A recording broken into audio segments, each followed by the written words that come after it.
Citesc în ochii tăi albaștri fericire și iubire. Nu te-ai gândit niciun moment că îmi stă gândul la despărțire. Nu te-ai gândit că mi-ar trece prin cap să te înșel vreodată. Te iubesc prea mult, nu aș putea. E singura fată. Mi-ai arătat ce înseamnă, mi-ai deschis noi orizonturi. Nu pot să cred că aș lupta pe mai multe fronturi. De ce crezi că dacă ar fi ceva te-aș iubi mai puțin? Nu sunt genul de persoană îmbibată cu venin. Sunt fericit că mă iubești, un sentiment reciproc. Mă întreb de multe ori ce mi-ai făcut de m-am îndrăgostit pe loc. Mi-ai dat foc la inimă, ai oprit timpul în loc. Voi face în așa fel încât pentru mine să nu vezi niciun strop. Va trece timpul, ai să uiți durerea provocată. Se vor vindeca și rănile lăsate de acea iubire îndepărtată. Și atunci vom fi doar noi doi. Nimic nu va conta, nici ce am fost, nici ce am făcut. Nimic, doar dragostea.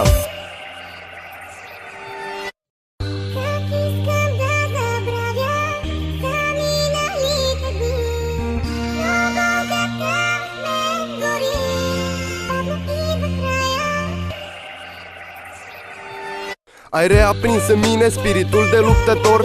O simplă atingere și simt că sunt nemuritor. O singură scânteie și-am luat foc instantaneu. Te voi prețui mereu ca pe o piesă de muzeu. Chiar dacă eu nu-ți dau de înțeles cât de mult țin la tine. Parcă secundele sunt ore când nu ești lângă mine.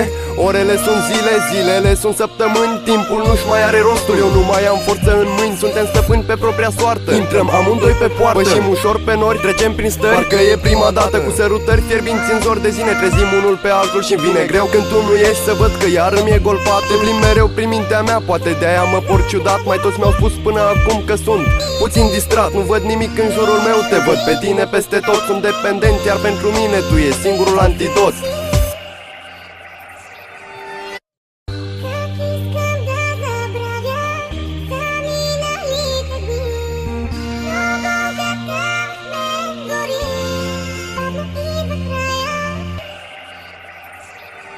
Sute de piste ar vrea să aud așa ceva din gura mea. Sute de piste ar vrea să le încredințez încrederea. Dar nu sunt cald și afectuos, cu toate că mă atașez ușor. Văd o scânteie în ochii mei până cedează în dormitor. Sute de piste ar vrea să aud așa ceva din gura mea. Sute de piste ar vrea să le încredințez încrederea. Dar nu sunt cald și afectuos, cu toate că mă atașez ușor. Văd o scânteie în ochii mei până cedează în dormitor.